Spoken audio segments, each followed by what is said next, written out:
కీర్తన గ్రంథం 37వ అధ్యాయం 4వ వచనము 5వ వచనము. యెహోవాను బట్టి సంతోషించును, ఆయన నీ హృదయ వాంఛలను తీర్చును. ఈ మాట ముఖ్యంగా జీవితంలో ఎన్నో కార్యాలు తారసపడతాయి, ఎన్నో పనులు మనము కలిగి ఉన్నాం. ఈ పనులన్నిటినీ దేవుని బిడ్డలుగా మన పనులు, మన బాధ్యతలు, మన యొక్క పరిస్థితులు 37వ వచనం 37వ అధ్యాయం 5వ వచనములు మనం చూస్తున్నాం. కనుక మీ కార్యములు యెహోవాకు అప్పగింపుము, నీ మార్గమును యెహోవాకు అప్పగించుము. గనక ఎందుకు యెహోవాకు మన మార్గము అప్పగించాలన్నటువంటి విషయాన్ని మనము గమనంలోనికి మనము తీసుకుని వస్తే, మన మార్గాలు అనేటువంటివి తిన్నని మార్గాలు కావు. మన మార్గాలు అనేటువంటివి చక్కగా మన గురిని, మన గమ్యాన్ని మరి చేర్చేటువంటి మార్గాలు కావు. మన మార్గాలు మన గమ్యాన్ని నేరుగా, చక్కగా, సునాయాసంగా, సులువుగా చేర్చేటువంటి మార్గాలు కావు. మన మార్గాలన్నీ వంకర టింకర మార్గాలు, మన మార్గాలు చీకటి మార్గాలు, మన మార్గాలు మనకు తికమక కలిగించి, మనలో కన్ఫ్యూజన్ క్రియేట్ చేసి, మనలో గురువులు రేపి, మరి కొన్నిసార్లు అర్ధాంతరంగా మన ప్రయాణాలు కూడా ఆగిపోయేటువంటి ప్రమాదము కూడా ఉంది. ఎందుకంటే మన మార్గాలు తిన్ననివి, మన మార్గాలు మన గురిని సునాయాసంగా చేర్చేటువంటి మార్గాలు కావు. మార్గాలు అంటుంటే ఇక్కడ మనము వెళ్ళేటువంటి త్రోవ అనేది మాత్రమే కాదు.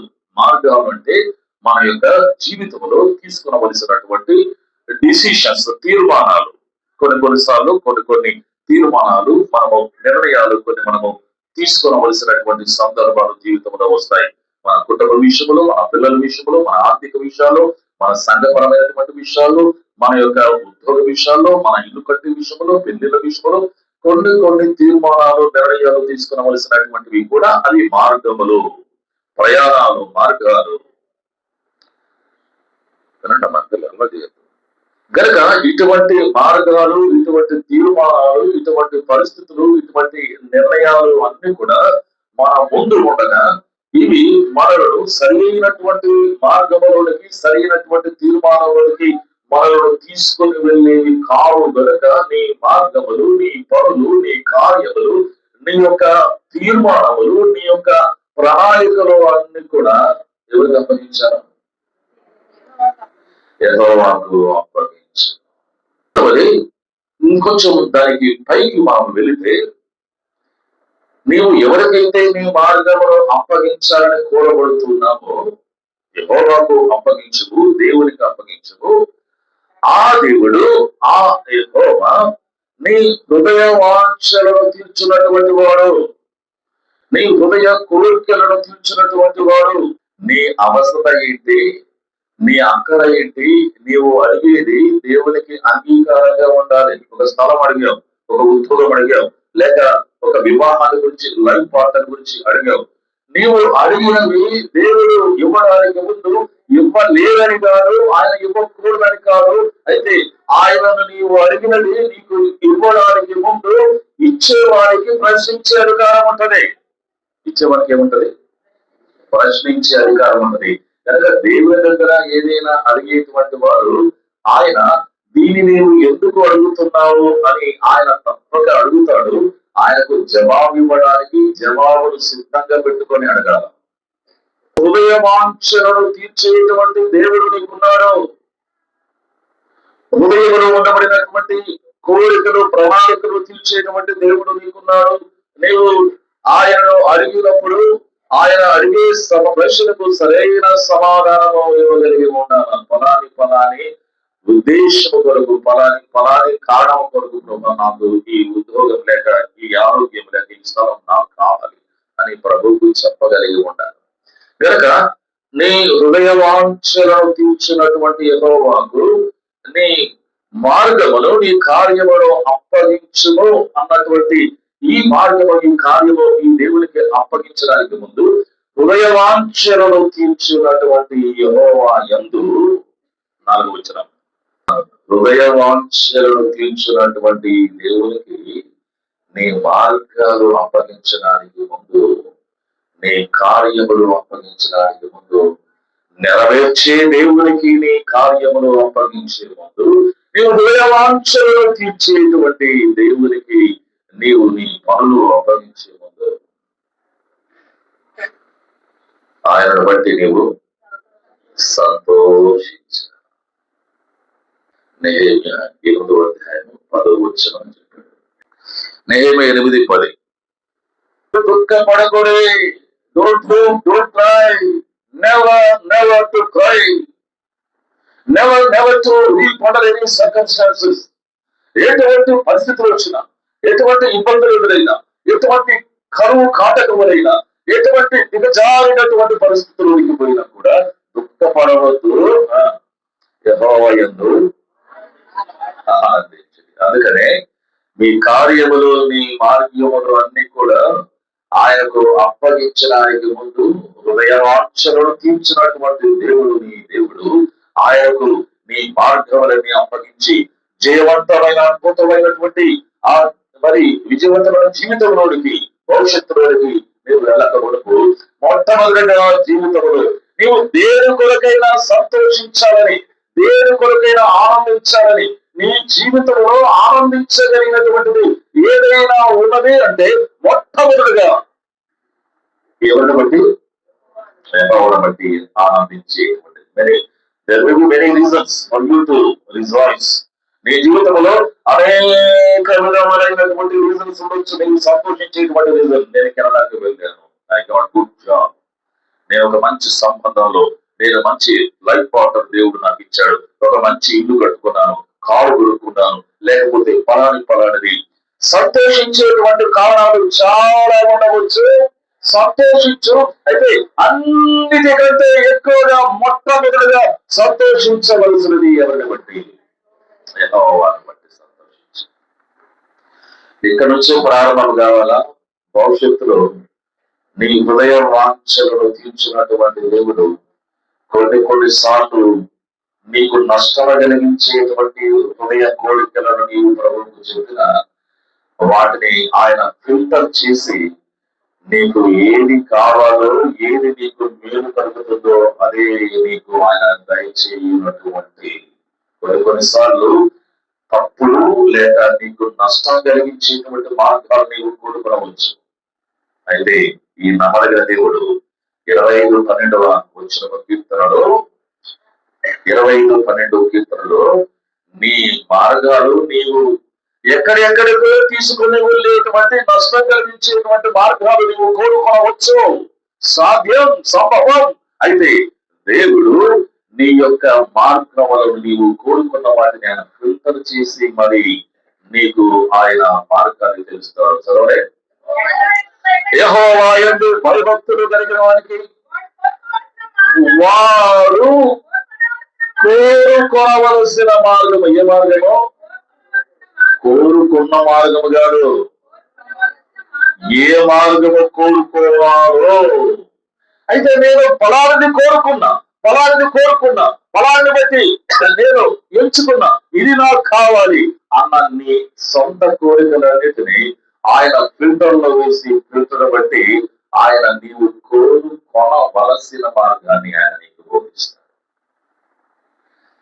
ఇది దేవుని బిడ్డలకు దేవుడు ఇచ్చేటువంటి అద్భుతమైనటువంటి శ్రేష్టమైనటువంటి ఆలోచన. కనుక జీవితంలో దేని కొరకైనా నీవు సంతోషించగలిగితే, నిన్ను సంతోషపజేసేటువంటి ఏ విషయమైనా ఉంది అంటే వాటన్నిటికంటే ముందు నీవు యెహోవాను బట్టి సంతోషించాలి. ప్రభువుని ఎరిగినటువంటి, ప్రభువు ఎంత విశ్వాసం ఇచ్చినటువంటి దేవుని బిడ్డలు, మరి ఆయన హృదయ వాంఛలను తీర్చినటువంటి ఈ గొప్ప దేవుడు మొట్టమొదటిగా నీ కార్యములు, నీ మార్గములను ఆయనకు అప్పగించడానికి ముందు నీవు ఆయనను బట్టి సంతోషించు. దుఃఖ సమయాలలో, ఇబ్బంది సమయాలలో, కన్నీటి యాత్రలో, ఎవరు సహాయపడనప్పుడు, ఎవరు దిక్కు లేనప్పుడు, అన్ని కూడా దొందుగా మారినప్పుడు నీవు ప్రభువునందు, క్లిష్ట పరిస్థితుల్లో ప్రభువునందు సంతోషించు. మీరు యెహోవా యందు సంతోషించుట వలన ఏం పొందుతారు? ఏ సమస్య ఎదురవుతుందో ఆ సమస్యను మరి అధిరోహించడానికి, ఆ సమస్యను దాటిపోవడానికి బలము, రోగ నిరోధక శక్తి, బలము పొందుతాడు. సమస్య మీద జయము పొందడానికి సంతోషించాలి అంటే మొట్టమొదట ప్రభువు నందు యెహోవాను బట్టి సంతోషించు. ఎందుకంటే ఆయన తన సొంత కుమారుడిని నీ కొరకు ఆయన శిలువకు అప్పగించాడు. ఈ ప్రపంచంలో ఎవరు చేయని, ఎవరు తెగించని, ఎవరు చూపని అద్భుతమైనటువంటి ప్రేమను నీ కొరకు చూపించి తన ప్రాణము సైతము నీ కొరకు అప్పగించినటువంటి గొప్ప దేవుని బట్టి నువ్వు సంతోషించగా ఇంకా దేని ఎంత సంతోషించాలనుకుంటున్నాను. జీవితంలో మనము సంతోషించడానికి ఏదైనా కారణం ఉంది అంటే ప్రభువు బట్టి సంతోషించాలి. ఆయన తన ప్రాణములు నా కొరకు సిలువలో అప్పగించి నా కొరకు మరణించి సమాధి చేయకు తిరిగి లేచాడు. ఆయన తిరిగి రాబోతున్నాడు. ఈయన ఎందు నేను సంతోషించినటువంటి అద్భుతమైనటువంటి ఈ కారణం తరువాతనే జీవితంలో నా భౌతిక సంబంధమైనటువంటి అనేక మేలుల కొరకై, ఉపయోగాల కొరకై నేను సంతోషిస్తాను. మొట్టమొదట ఎవరిని బట్టి? యెహోవాను బట్టి సంతోషం. Because he gave his life for me. He died on the cross of Calvary for my sins. He gave his son to die on the cross of Calvary. ఆయన తన కుమారుడైన యేసుక్రీస్తు ప్రభువును శిలువలో నాకు చనిపోవడానికి అప్పగించాడు. ఆయన బట్టి నేను మొట్టమొదటి సంతోషిస్తాను. ఈ అద్భుతమైనటువంటి ఆలోచన తరువాత అప్పుడు మనము 5వ వచనములో మరి నీ మార్గమును యెహోవాకు అప్పగించుము, నీవు ఆయనను నమ్ముకునుము, ఆయన నీ కార్యమును నెరవేర్చును. కనుక ఇప్పుడు ప్రశ్న ఏంటంటే, ఎందుకు దేవునికి మన కార్యమును లేక మార్గమును ఆయనకు అప్పగించాలి? Why should we trust him? మనం ఎందుకు మన మార్గాలు, మన పనులు, మన కార్యాలు ఆయనకు అప్పగించాలి అన్నటువంటి ఒక పెద్ద ప్రశ్న మన ముందు వేసుకొని ఇక్కడ కూర్చున్నటువంటి వారు కూడా అది సంభవము, అది అవసరం. నేను నా పనులు, నా కార్యాలు, నా గడ్డు పరిస్థితులు, నేను ఎదుర్కొంటున్నటువంటి స్థితిగతులు ఇవన్నీ కూడా నేను యెహోవాకు అప్పగించమంటుంటే నేను ఎందుకు అప్పగించాలి? Why should I trust? Why should I trust him? నేను ఎందుకు ఆయనకు అప్పగించాలన్న ప్రశ్న వేసుకోకుండా ఏదో బైబిల్లో రాసుందని, ఎవరు నమ్మమన్నారని, ఎవరు విశ్వాసం ఉంచమన్నారని, ఎవరు గుడికి రమ్మన్నారని, ఎవరు చదవమన్నారని చదవవద్దు. మన దేవుడు అలాంటి దేవుడు కాదు. నీ కార్యమును యెహోవాకు అప్పగించును. ఎందుకు నేను యెహోవాకు నా మార్గమును అప్పగించాలి? ఎందుకు దేవునికి నా పనులు, నా కార్యములు అప్పగించాలి అన్నటువంటి ప్రశ్నకు నీకు సమాధానం దొరికితే అప్పుడు అప్పగించు. అందుకనే ప్రభువుల గురించి, దేవుడి గురించి మనం చూస్తాం. యెహోవా ఉత్తముడని రుచి చూసిన తర్వాత ఎరుగు. ఒత్తిడి లేదు. ఆయన మంచి దేవుడు, ఆయన ఆపత్కాలములు నమ్ముకొనదగిన దేవుడు, ఆయన ఆశ్రయ దుర్గము. నా మార్గమును ఈయనకు అప్పగించవచ్చు, నా కార్యమును ఈయనకు అప్పగించవచ్చు అని ఆయనను రుచి చూచి, ఆయనను పరీక్షించి, పరిశోధించి నీకు అనిపిస్తే ఓకే, ఈయన నమ్ముకొనదగిన దేవుడు, ఈయనకు నా మార్గమును, నా భవిష్యత్తును, నా పిల్లలను, నా ఇంటిని, నా ఉద్యోగమును నేను అప్పగించవచ్చు అన్నటువంటి నమ్మకము నీకు కుదిరితే అప్పగించు. దేవునికి నా పనులు, నా బాధ్యతలు, నా మార్గాలు అప్పగించవచ్చు, ఈయన నమ్ముకోవచ్చు అన్నటువంటి అష్యూరెన్స్, కాన్ఫిడెన్స్ నీకు కలుగుతుందేమో. చూద్దాం కొన్ని కారణాలు ఎందుకు మన మార్గాలు, మన కారణాలు మరియు కార్యాలు ఆయనకు అప్పగించవచ్చు. నంబర్ 1,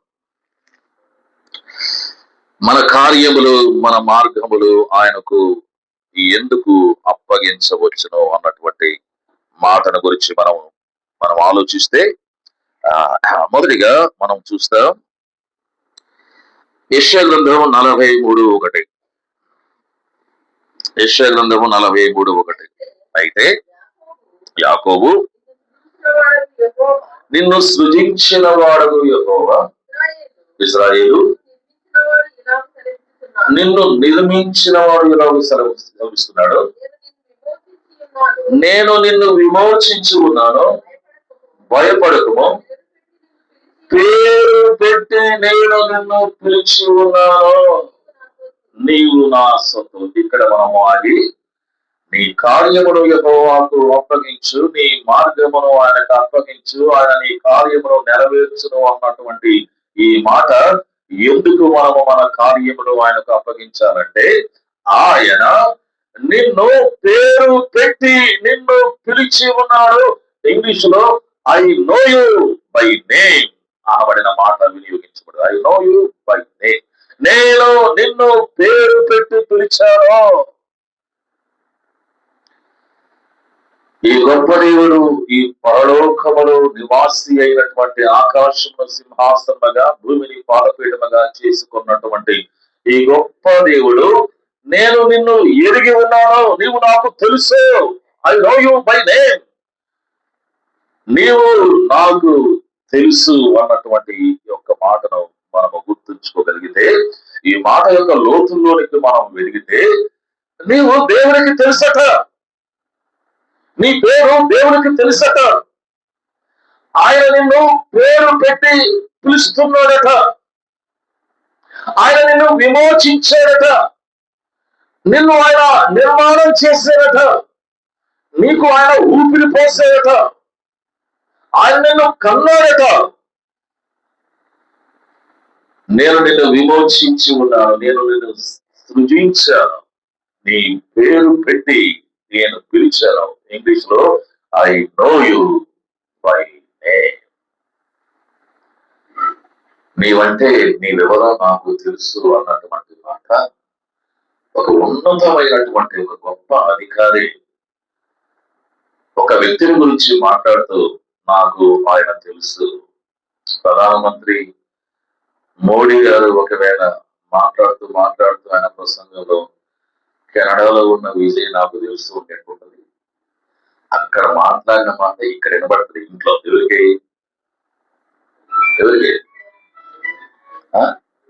ఎగిరి కలిసేది ఎవరు?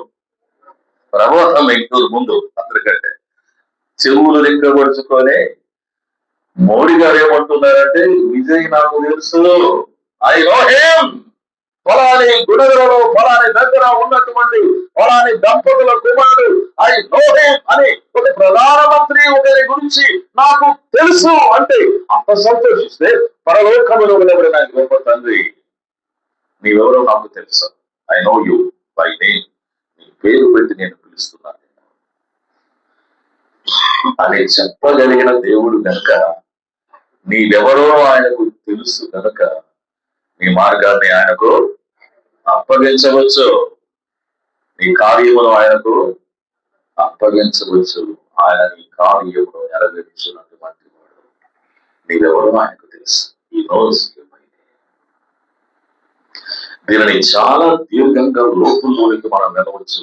అయితే మన సమయాలు మనకు అనుమతించు కనుక ఈ ఒక్క మాటతో మీ దృష్టిలో ఈ మాటలు నిలిపి, దీంట్లో ఉండవలన విలువైనటువంటి ఆ లోతైనటువంటి ఆ మర్మమైనటువంటి ఆ చక్కని పదజాలం మీ హృదయంలో నిలిపి, ఆయనకు నీవు ఎవరో తెలుసు, నీ పేరును పెట్టి పిలుస్తున్నాడు గనక నీవు ఆయనకు నీ పనులు నీ కార్యములు అప్పగించవచ్చును అన్నటువంటిది గుర్తుంచుకోనండి. రెండవది నిర్గమకాండం 14:14. నిర్గమకాండం 14:14.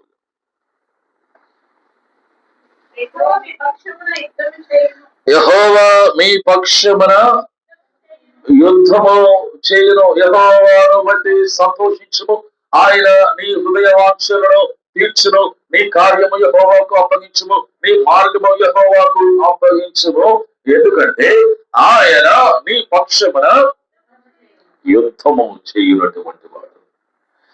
జీవితం అనేటువంటిది పోరాటముగా, జీవితం అనేటువంటి పోరాటమయం. జీవితం అనేది సుఖంగా సాగేటువంటి సామాన్యంగా ముందుకు వెళ్ళేటువంటిది కాదు జీవితం. అందుకనే ఒక గొప్ప వ్యక్తి నేను ఏ పోరాటం పోరాడాను? ఎవరన్నారు? ఏ పోరాటం పోరాడు అంటే మంచి పోరాటం పోరాడాడు. అయితే పోరాటము పోరాడాడు, మంచి పోరాటం అంటుంటే చెడ్డ పోరాటం కూడా ఉంది కదా, ఉందా లేదా? మంచి పోరాటం అన్నప్పుడు చెడ్డ పోరాటం ఉంది. పోరాటం మంచిదో చెడ్డదో, అయితే ఉన్నది ఏంటి అంటే పోరాటం అనేది ఉంది. పౌలు నా ఎదుట పోరాటం ఉంది, నా జీవితం ఒక పోరాటం, నా కాపురం ఒక పోరాటం, భార్యాభర్తల సంబంధం ఒక పోరాటం, నా చదువు ఒక పోరాటం, ఆర్థిక ఇబ్బందులు అనేటువంటి పోరాటం, నా ఆరోగ్యం అనేటువంటిది ఒక పోరాటం, నా సంఘం బాధ్యతలు, మరి సమాజం, కుటుంబం, ఇవన్నీ కూడా పోరాటముతో కూడుకున్నటువంటిది. అయితే ఈ పోరాటంలో పౌలు మంచి పోరాడడానికి అంత కాన్ఫిడెంట్ గా చెబుతున్నాడంటే, పోరాటములో సహాయపడిన వాడు, యుద్ధములో సహాయపడిన వాడు, నా జీవితంలో భయంకరమైన ఈ యుద్ధం లాంటి పోరాటం లాంటి జీవితంలో ఎవరు నా పక్షంగా ఉన్నారు? ఏం చేస్తారట?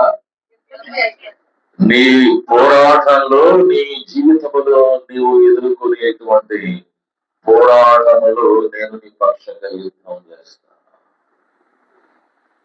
విరోధులు ఉన్నారు, వారితో నేను పోరాటము చేస్తాను. 8వ మాలో ప్రభు మన పక్షమున ఉండగా, దేవుడు మన పక్షమున ఉండగా మాకు ఎవరు మన పక్షం ఉన్నారు? దేవుడు మన పక్షమున ఉండగా విరోధి ఎవడు అంటే, కొంతమంది విరోధుల గురించి అదే అధ్యాయంలో మనం చివరి వచనాల్లో మనం చూస్తాం. మనకు విరోధులు ఈ లోకంలో ఎవరో శత్రువు మన మీద పగబెట్టిన వాళ్ళు, మన మీద విజృంభించే వాళ్ళు మాత్రమే కాదు. విరోధులు అనగా శ్రమైన, బాధైన, హింసైన, కరువైన, ఖడ్గమైన, ఉపద్రవమైన, వస్త్రహీనతైన వీరందరూ కూడా విరోధులే. శ్రమ వచ్చిందా? ఆరోగ్యం వచ్చిందా? మోకాళ్ళ నొప్పులు వచ్చాయా?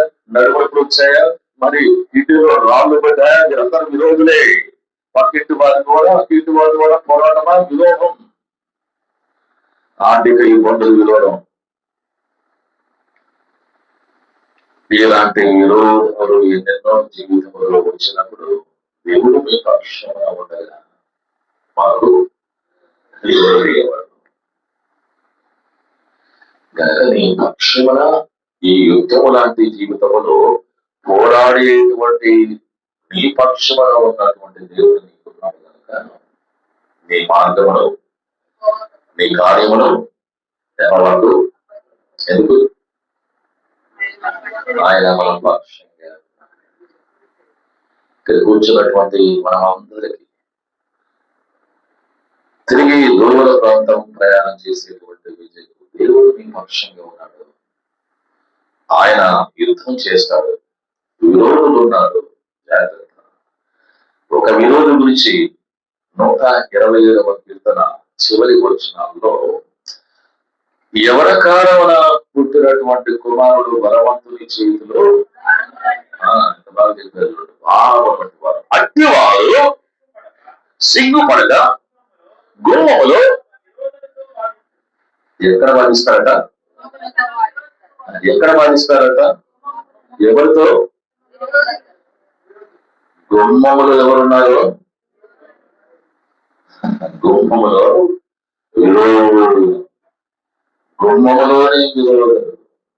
గుమ్మములోనే విరోధి. ఏ గుమ్మం? నీ ఇంటి గుమ్మం. వాడు లోపల లేడు, బయట లేడు. ఎక్కడ? గుమ్మము దగ్గర. నీవు ఎప్పుడు వెళ్తున్నావు, ఎప్పుడు బయటకు పోతున్నావు, ఎవరు వస్తున్నారు, ఎవరు రావడం లేదు, లోపల ఏమి జరుగుతుంది, బయట ఏమి జరుగుతుంది, వారి యొక్క ఉద్యోగం, వారి యొక్క బాధ్యత గుమ్మముల దగ్గరనే. కావలి కాసి ఎవరు? విరోధి. మన ఇంటి గుమ్మము దగ్గరనే కాల్చుకొని ఉండేటువంటి విరోధి ఉన్నాడు. దేవుడు నీ పక్షమున యుద్ధము చేస్తాడు. కనుక నీ మార్గం, నీ పని ఆయనకు అప్పగించవచ్చు. నంబర్ 3, 127వ 39వ కీర్తన 17వ వచనం. 139, 17వ వచనం. అంతే నా బలము తిండి లేనట్టు. దాని ముందు ఏం లేదా? అది మీద ఎట్లా మరి? దేవా, నీ తలంపులు నాకెంత ప్రియమైనవి, వాటి మొత్తము ఎంత గొప్పది, వాటిని లెక్కించగలనుకుంటున్నా అవి ఇసుక కంటేనో లెక్కకు ఎక్కువై ఉన్నవి. ఇది దావీదు దేవా ఆవిడ సంబోధంతో మాట్లాడుతూ ఏం చెప్పాలనుకుంటున్నాడంటే, దేవా నీ తలంపులకి మరొక పర్యాయం మనం చెప్పండి, ఆలోచనలు. Very good. తలంపులు, ఆలోచనలు. దేవా నీ ఆలోచనలు, దేవా నీ తలంపులు. ఇంకా మన వాడుక భాషలో తలంపులు, ఆలోచనలు అనేటువంటిది మన వాడుక భాషలో చెప్పుకోవాలంటే అనుకోవడము. ఏమి అనుకోవడం? నేను నీ గురించి తలస్తూ ఉన్నాను అంటే వాడుక భాషలో నేను నీ గురించి అనుకుంటున్నా, ఇప్పుడే నీ గురించి అనుకుంటున్నా, ఇప్పుడే నీ గురించి ఆలోచిస్తున్నా, ఇప్పుడే నీ గురించి తలస్తున్నా. కనుక కొద్దిసేపు మనం అనుకుంట అన్నటువంటి మాటను ఆ స్థలంలో పెట్టి మాట్లాడుకుందాం. దేవా నీవు నన్ను గురించి అనుకుంటున్నావు, నీవు నన్ను గురించి అనుకుంటున్నావు. దినానికి ఎన్నిసార్లు నా గురించి నీవు అనుకుంటున్నావు, దినానికి ఎన్నిసార్లు నా గురించి నీవు తలస్తున్నావో, ఎన్నిసార్లు అనుకుంటున్నావో, వీటన్నిటి గురించి నేను లెక్క పెడదామనుకుంటే, నీవు నా గురించి దినానికి ఎన్నిసార్లు అనుకుంటున్నావో లెక్క పెడదాం అనుకుంటే అవి ఇసుక కంటే లెక్కకు ఎక్కువగా ఉన్నవి. అంటే దేవుడు ఎన్నిసార్లు నీ గురించి అనుకుంటున్నాడు. జీవితంలో ఎప్పుడైనా ఇలాంటి పరీక్షలు, ఇలాంటి సమయాలు వచ్చాయా? దేవుడు నన్ను గురించి అనుకుంటున్నాడా? దేవుడు నన్ను గురించి తలుస్తున్నాడా? లెక్కించగలనుకుంటున్నా అది ఇసుక రేణువుల కంటే ఎక్కువగా ఉన్నది అని దాని మీద అంటున్నాడంటే ఆ తలంపు ఎందుకు వచ్చింది? లెక్కించగలనుకుంటున్నా, లెక్క పెడతాడగా. ఎందుకు దావీదుకు ఆ తలంపు వచ్చిందంటే, దేవుడు నన్ను గురించి క్షణక్షణం అనుకుంటున్నాడు, నన్ను గురించి ఆలోచన కలిగి ఉన్నాడు, నన్ను గురించి తలస్తూ ఉన్నాడు, అనుకుంటూనే ఉన్నాడు. ఎన్నిసార్లు దినానికి నా గురించి అనుకుంటున్నాడు? లెక్కలేనన్ని సార్లు దేవుడు నీ గురించి అనుకుంటున్నాడు. కనుక నీ మార్గములు, నీ కార్యములు ఎందుకు ఆయన నిన్ను గురించి అనుకుంటున్నాడు. ఎన్నిసార్లు అనుకుంటున్నాడు? లెక్కలేనన్ని సార్లు. ఇక అనుకోవడంలో ఏమేమి అనుకుంటున్నాడో,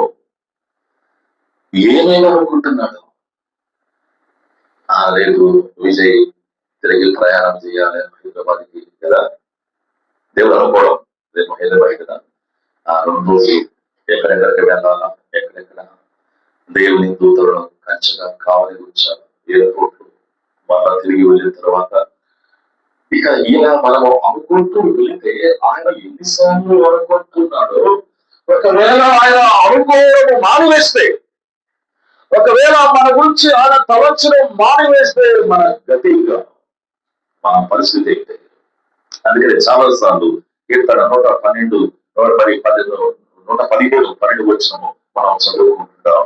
యెహోవా మమ్మను మర్చిపోలేదు, యెహోవా మమ్మను మర్చిపోలేదు, ఆయన మమ్మను ఆశీర్వదించను. ఆయన మర్చిపోని దేవుడు. అనుకుంటూనే ఉంటున్నటువంటి దేవుడు. ఇక్కడ కూర్చున్నటువంటి మనందరి విషయంలో, మనందరి ఆరోగ్య విషయంలో, మనందరి కష్టార్జితం విషయంలో, మన యొక్క స్థితిగతుల విషయంలో, మన యొక్క ఉద్యోగ బాధ్యతల విషయంలో, మన పిల్లల విషయంలో, మన సంఘం విషయంలో, మన యొక్క ఆరోగ్య విషయంలో దేవుడు అనుకుంటూ ఉన్నాడు. దినములకు ఎన్నిసార్లు నీ గురించి ఆయన అనుకుంటూ ఉన్నాడు. లెక్కకు కూడా మించిపోయిన ఎన్నిసార్లు దేవుడు నీ గురించి అనుకుంటున్నాడు. దేవా నీ తలంపులు నాకు ఎంత ప్రియాలు, ఎంతో ప్రియం, అతి ప్రియం. అది లెక్కించుకొని కూడా తల అది ఇసుకలీనం కంటే మించి ఉన్నది. తర్వాత వాటి మొత్తము ఎంతట దేవుడు మన గురించి అనుకోవడాల యొక్క సంఖ్య మొత్తము గొప్పది. అంటే లెక్కించలేనంత గొప్పది. అంటే అన్ని సార్లు మన గురించి ఆయన అనుకుంటున్నాడు. మనకు అది జ్ఞాపకం వచ్చినప్పుడు మన కష్టకాలంలో మనలను అనుకునేటువంటి దేవుడి దగ్గరకు పరిగెత్తుకొని వెళ్తాం. మన గురించి ఆలోచించేటువంటి దేవుడి దగ్గరకు పరిగెత్తుకొని వెళ్తాం. ఒక్కొక్కసారి మనము గురి చేసేటప్పుడు పొరబోతుంది. పొరబోయినప్పుడు మనమేమనుకుంటాం? ఎవరో మన గురించి అనుకుంటున్నారని మనం అనుకుంటాం.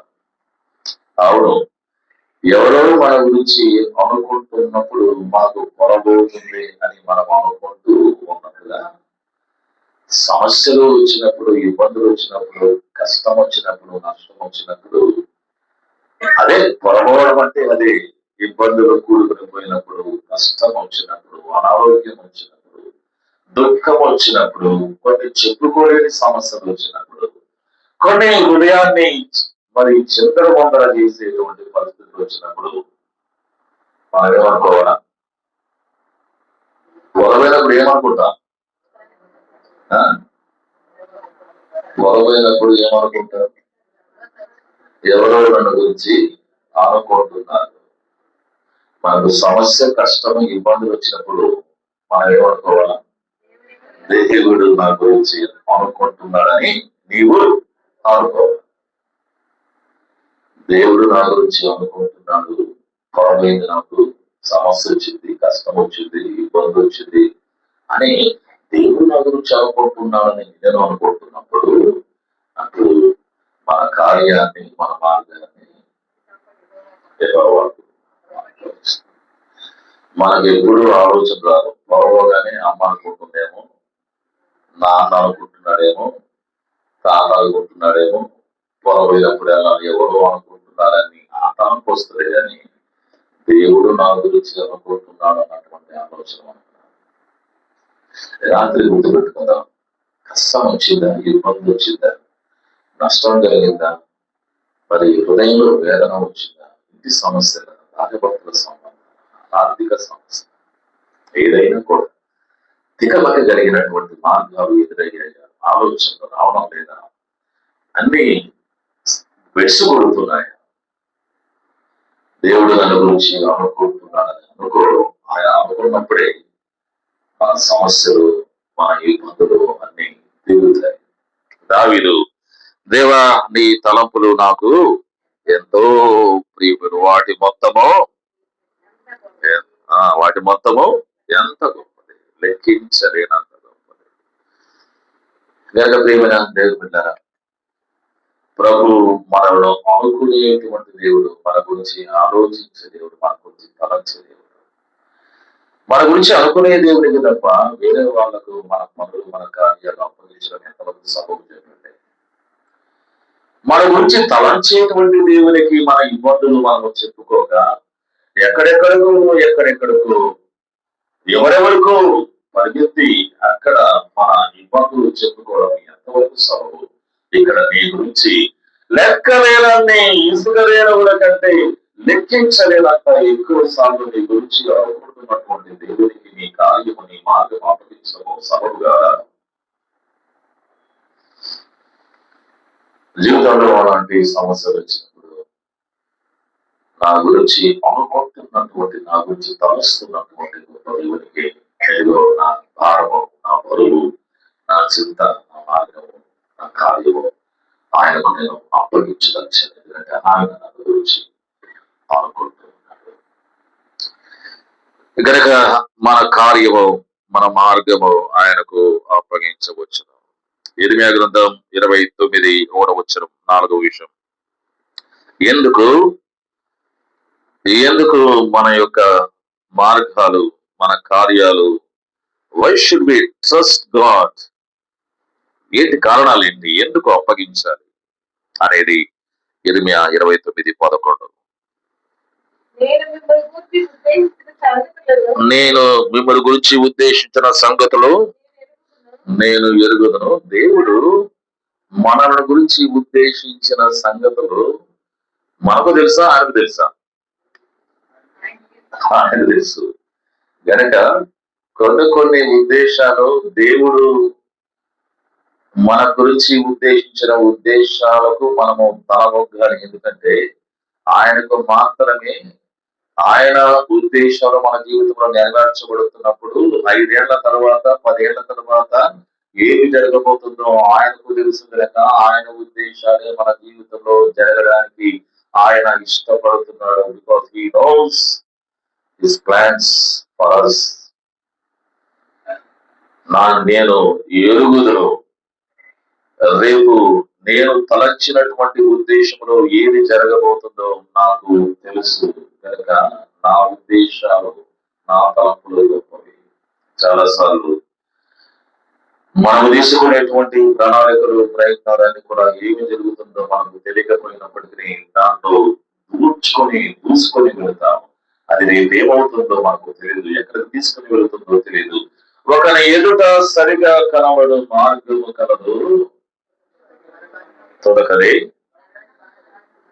సరిగా కనబడు ఇతనది మార్గం. నీ మార్గం యెహోవాకు అప్పగించుము. ఎందుకన్నాడంటే మనుషుల ఎదుగా ఉండేటువంటి మార్గాలు సరిగానే ఉన్నాయని కనబడతాయి. అంత బాగానే ఉంది అని అనిపిస్తుంది.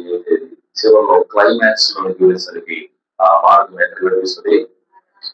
మరణానికి కనిపిస్తుంది.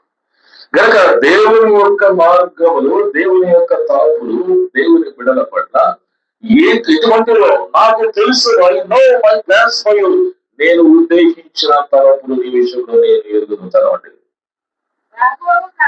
అవి రాబో కాలమునందు మీకు నిరీక్షణ కలుగునట్లుగా అవి సమాధానకరమైనవి, మేలుకరమైనవి. రాబో దినములలో 10 ఏళ్ల తర్వాత, 20 ఏళ్ల తర్వాత అది మీకు మేలు కలుగునట్లుగా, మీ నిరీక్షణను దృఢపరిచినట్లుగా, మీ నిరీక్షణకు పదును కలుగునట్లుగా రాబో కాలంలో నీకు మేలు జరిగేటువంటి ఉద్దేశాన్ని, ప్రణాళికలను నేను కలిగి ఉన్నాను. కనుక నీ కార్యము, నీ మార్గాలు నాకు. ఎందుకంటే నీ మార్గాలు, నీ యొక్క కార్యాలు రేపు లేక 10 రోజుల తర్వాత లేక 3 నెలల తర్వాత ఏ దిశలోనికి, ఏ దశలోనికి మారిపోతాయో నీకు తెలియదు. అయితే నేను ఉద్దేశించిన ఉద్దేశాలు రాబో కాలములు సమాధానకరమైనవి నాకు తెలుసు. కనుక నీకు నిరీక్షణ కలిగినట్లు ముందుగా చెబుతున్నది సమాధానకరమే. నమ్ము, వెళ్ళి అవి సమాధానకరమైనవి, మేలుకరమైనవి. గుబులుగా ఉండొద్దు, సందేహపడవద్దు. నేను చెబుతున్నాను కదా, నేను ఉద్దేశించినవి రాబో దినాల్లో ఇటువంటివి సమాధానకరమైనవి. Believe me and entrust your ways unto me. నీ యొక్క మార్గాలు నాకు అప్పగించినాను. నమ్మో, అవి సమాధానకరమైనవి. రాబో కాలంలో నాకు తెలుసు నేను ఉద్దేశించినటువంటి కార్యం. గనక మన కార్యములు మనము ఆయనకు అప్పగించవచ్చు. 62వ కీర్తన 62వ కీర్తన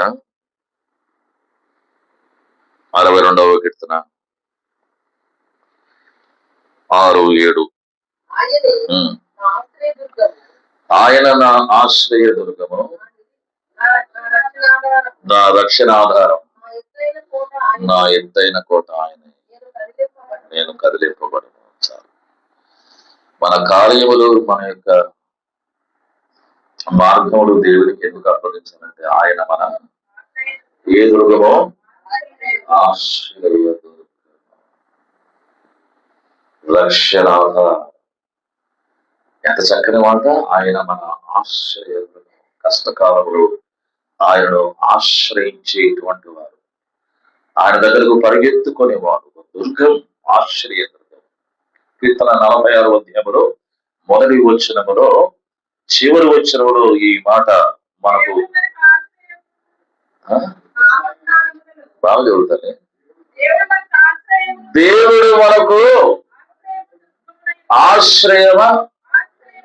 ఆశ్రయమును దుర్గమునై ఉన్నాడు. దేవుడు మనకు ఆశ్రయము దుర్గమునై ఉన్నాడు. తర్వాత ఆపత్కాలములో ఆయన నమ్ముకోదగిన దేవుడు. ఆపత్కాలములో నమ్ముకొనదగినటువంటి. చివరి వచనం ఎలా ముగించబడుతుంది ఈ మాట? 46వ కీర్తనలో యాకోబు యొక్క దేవుడు మనకు ఆశ్రయమై ఉన్నాడు. యాకోబు దేవుడు మనకు ఆశ్రయమై ఉన్నాడు.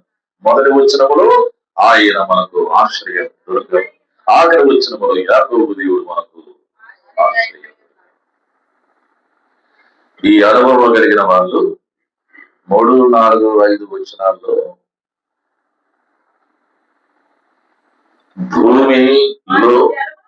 భూమిలో మార్పులు చదవనమ్మా. భూమి మార్పు నొందినను నడి సముద్రములో. ఈ మాటలు ఆలోచించింది. భూమిలో మార్పులు తట్టుకోగలవా? భూమిలో మార్పు అంటే నీకు కేవలం మరి భూకంపాల గురించి మాత్రమే తెలుసు. భూమి కొంచెం కదిలింది అన్నటువంటిది తప్ప భూమిలో మార్పులు నీకు ఏమీ తెలియదు. భూమిలో మార్పుల గురించి మనం మాట్లాడుకుంటే నిద్ర రాదు ఈ రాత్రి. భయంకరమైన మార్పులు. భూకంపం మాత్రమే కాదు, భూమి పగిలి లావాలు, అగ్ని జ్వాలలు, భూమి నడుచుతున్నట్టుగా భూమి లోపల నుండి భయంకరమైన శబ్దాలు, భూమిలో నుండి ప్రేతముల యొక్క స్వరములు. చాలా మంది భూమిని త్రవ్వి పరిశోధనలు చేసేవారు. ఆ మధ్యకాలంలో TV9 వారు రాశారు. భూమిలో పరిశోధనలు చేస్తూ ఉంటే కొంత లోతులోనికి వెళ్ళిన తర్వాత భయంకరమైన మూలుగులు వినబడ్డం మొదలు పెట్టారు. ఆ మూలుగులు వింటుంటే భయపడి పని ఆపేసి అందరూ పైకి వచ్చేసారు. అది ఏంటో ఆ మూలుగుల శబ్దం అని ట్రాన్సిస్టర్స్ తో టేప్ రికార్డు లోపలికి పంపించారు. లోపలికి పంపించి వాటిని వింటుంటే గుండె బద్దలైపోయి అలుసుపోయి అవి ఎన్నో సంవత్సరాలుగా చనిపోయినటువంటి ప్రేత ఆత్మల యొక్క మూలుగులు శబ్దము అప్పటికప్పటికి మూసివేసి పరిశోధనలన్నీ కూడా మానవేశారు. తీవ్రహీనులు ప్రకటించారు ఈ మాట. భూమిలో భయంకరమైన మార్పులు జరుగుతాయి. సముద్రంలో పర్వతములు మునిగిపోతే అంటే సముద్రం యొక్క లోతు. ఈ రోజుల్లో సముద్ర లోతులు పరిశోధనలు దిగారు. ప్రపంచంలో చాలా చాలా చాలా పరిశోధించినటువంటి శాస్త్రవేత్తలు చాలా వాటిలో వారు మరి సఫలీకృతులు అవుతున్నారు, వారు గెలుస్తున్నారు. అయితే సముద్రము యొక్క లోతు ఎంతలో ఇంతవరకు మనుషులకి అర్థం కావడం లేదు. ప్రయత్నం చేస్తూనే ఉన్నారు. 12,000 కిలోమీటర్ల లోతుకి వెళ్ళారట మొన్న. 8,000. మన ఎంత 6 అడుగులు టింగు టింగుమైన 3 అడుగులు 4 అడుగులు 5 అడుగులు, కొంతమంది 7 అడుగులు ఉంటారు. 7 అడుగులు మనిషి అండి అంటాం. 7 అడుగులు మనిషిండి ఆయన అంటే వీళ్ళు 8 అడుగులు లోపలికి పోయారు. 12,000 అడుగులు లోపలికి వెళ్తే లోపల ఏమేమో విచిత్రమైన ఆకారాలు కనిపిస్తున్నాయంట. ఎక్కడ? సముద్రంలో. నీకు నాకు నీళ్లు మాత్రమే కనిపిస్తాయి, అలలు మాత్రమే కనిపిస్తాయి. వీళ్ళు 12,000 అడుగుల లోతులోకి వెళ్తే విచిత్రమైన ఆకారాలు, విచిత్రమైనటువంటి ఎత్తులు కనిపిస్తే సర్దుకొని బయటకు వచ్చారు. ఏదైనా సాధించాలని ప్రయత్నం చేస్తున్నారు. ఇటువంటి మహా భయంకరమైన సముద్రములో పర్వతాలు మునిగిపోతాయి.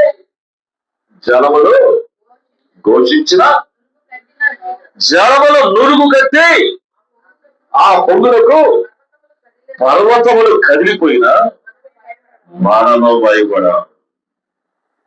మనము ఎవరు? దేవునికి అప్పగించిన వారు, మార్గములు అప్పగించిన వారు ఎందుకు అప్పగించారంటే, యెహోవా మనకు ఆశ్రయదును, ఆపత్కారములు, ఆయన నమ్ముకున్న దేవుడు కనుక మేము మా జీవితాలను, మా గృహాన్ని, మా పిల్లలని, మా ఇద్దరు కొడుకుల్ని, ఒకడేమో జర్మనీలో, ఒకడేమో కెనడాలో, వీళ్ళిద్దరిని దేవుడికి అప్పగించేశాము. నమ్మదగిన దేవుడు గనక మాకు గురుగులు మార్పులు జరిగిన ఏంటి, సముద్రము నురుగులు కక్కిన ఏంటి, సముద్రములో పర్వతములు మునిగిపోయిన ఏంటి, మేము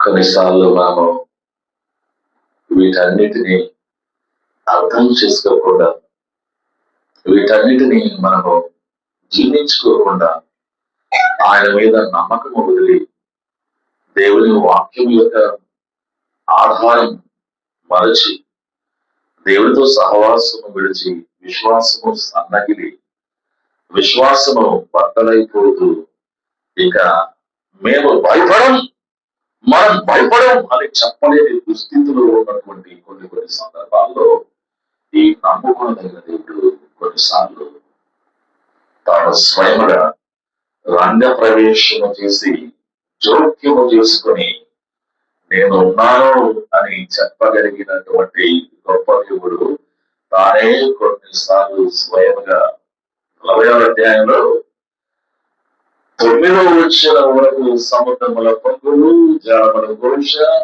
నది సముద్రంలో పర్వతములు మునిగిపోవట, భూమిలో మార్పులు, ఇవన్నీ చెప్పుకుంటూ 10వ వచనంలో వచ్చేసరికి ఒక వ్యక్తి మధ్యలో జోక్యం చేసుకుంటున్నటువంటి ఒక వ్యక్తి మనకు కనబడతాడు. ఇలా వచ్చాము, ఊరకుండుడి నేనే దేవుడని అంటే తెలుసుకోండి అంటే ఎవరో వచ్చారు ఇక్కడికి. మొదటి వచనం నుండి 9 వచనాల వరకు పరిస్థితులు, ప్రభావాలు, అది ఇది చెప్పుకుంటూ సముద్రము, నేషనల్ కెలామిటీస్, ప్రకృతి కెలామిటీస్, అది ఇది భూమికి తలకిందులైపోతుంది అన్ని చెప్పుకుంటూ మేము భయపడము అనేటువంటి పరిస్థితులు జరిగిపోతూ ఉండగా 10వ వచనంలో ఎవరో ఒకరు రంగ ప్రవేశం చేసి ఊరకుండుడి ఆపత్కాలంలో నమ్ముకొనదగినటువంటి దేవుడును నేను నీ మార్గములో ఎవరికి అప్పగించాలో నాకు అప్పగించాలని చెప్పిన దేవుడును అని ఏమన్నాడు ముందు? ఊరకుండి అన్నటువంటి మాట ఎంత గొప్ప మాట అంటే, మనం ఏదైనా మాట్లాడుతుంటే పిల్లలందరూ అల్లరి చేస్తామంటే మనం ఏమంటాము? ఊరకుండి అంటామా? ఏమంటాం?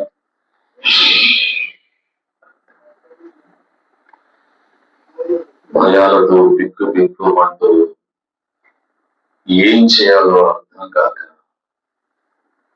భయంతో వణికిపోతూ మూలకు చేరినటువంటి, వణికిపోతున్నటువంటి వారి మధ్యకు ఈ ప్రభు వచ్చి ఊరకుండుడి అన్న మాటను, నేను వచ్చేసాను, భయపడకు, నేను వచ్చేసాను, భయపడకు, నేను చూసుకుంటా, నేను వచ్చేసానుగా.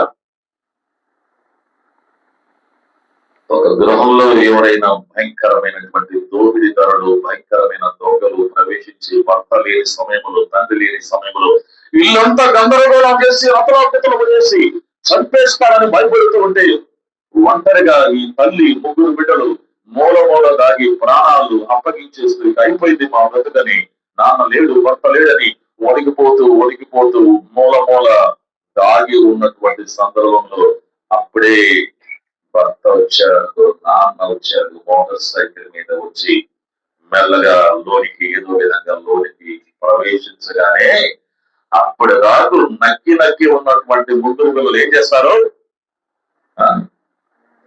ఏమన్నా మా ఇంట్లో ఇప్పుడు జరగలేదంటారా?